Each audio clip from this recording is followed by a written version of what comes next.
Bonjour, nous sommes le samedi 7 juin 2025 et le sujet est la Nintendo Switch 2 qui est sortie il y a 2 jours et en particulier les coûts des réparations. Réparation de l'écran, de la batterie et de la carte mère jusqu'à 92% plus onéreux que la Switch qui est sortie il y a déjà 8 ans. Nous allons voir ça dans le tableau. Actuellement on peut trouver la Nintendo Switch en bundle avec Mario Kart, par exemple chez Cultura ou Leclerc avec 5% de cashback, donc 25 € de retour, cagnotage, également sur les différents jeux et accessoires, comme on peut le voir ici, 5% de cashback en hausse, au lieu de 1%, donc c'est une très bonne affaire. Et vous avez également les cartes cadeaux Nintendo, 7% de cashback, je mettrai tous les liens en description. N'oubliez pas de vous abonner pour plus de news sur le monde de la high-tech ainsi que les bons plans, également sur mon Twitter et en description sous toutes mes vidéos, vous pouvez les retrouver dans mes playlists. La Nintendo Switch 2 est désormais officiellement disponible. Juste à temps pour son lancement, Nintendo Japan a publié une liste de prix indiquant le coût des réparations de la nouvelle console. Étant donné que les réparations chez Nintendo sont généralement beaucoup plus chères qu'au Japon, les clients hors du Japon devront probablement se préparer à des coûts encore plus élevés. Quoi qu'il en soit, la liste des prix montre clairement à quel point les coûts de réparation ont augmenté.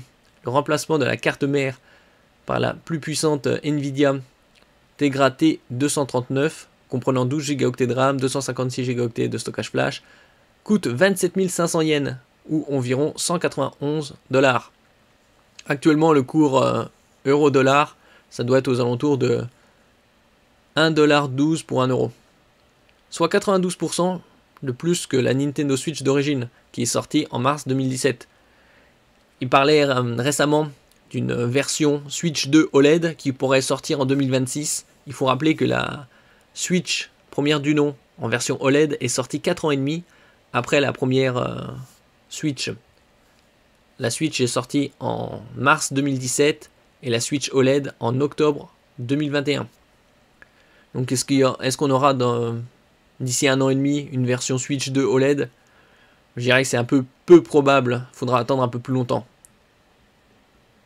La dalle IPS de 8 pouces, 120 Hz et une définition 1080p coûte 15 400 yens, environ 115 $, soit 27% de plus que la Nintendo Switch OLED et 55% de plus que la Nintendo Switch d'origine.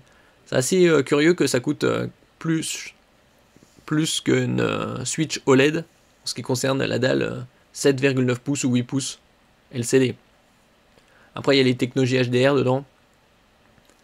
À 9 900 yens, environ 69 $, Nintendo facture le remplacement de la batterie 63% plus cher que sur les modèles précédents, alors que la batterie a à peu près la même capacité. Seul le lecteur de carte SD, les haut-parleurs et la prise casque ont des coûts de réparation légèrement inférieurs, à savoir 7150 yens, environ 50 $. Assez curieux puisque le lecteur de carte c'est une nouvelle technologie, puisque c'est du SD Express. Là, on peut voir le tableau comparatif. Carte mère, 27 500 yens pour la Switch 2, 16 500 yens pour la version OLED. Donc il y a 11 000 yens de différence. La Switch, 14 300, c'est presque du simple au double par rapport à la Switch 2. Nintendo Switch Lite, 14 300 également. La dalle sur le Switch 2, 15 400 yens. Switch OLED, 12 100 yens. Switch, 9 900 yens. Et Switch Lite, 9 900 yens également.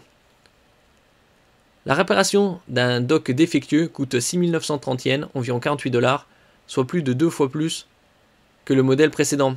Pour la réparation des Joy-Con 2, Nintendo facture un forfait de 3 960 yens, environ 28 $, par Joy-Con envoyé, soit 38% de plus que pour les Joy-Con de première génération. Néanmoins, Nintendo continue de proposer des prix forfaitaires clairs afin que les clients puissent se faire une idée des coûts attendus avant d'envoyer une console ou certaines pièces. Ça, on a les tableaux Switch 2 avec les prix ici en yens. Le dock et Joy-Con.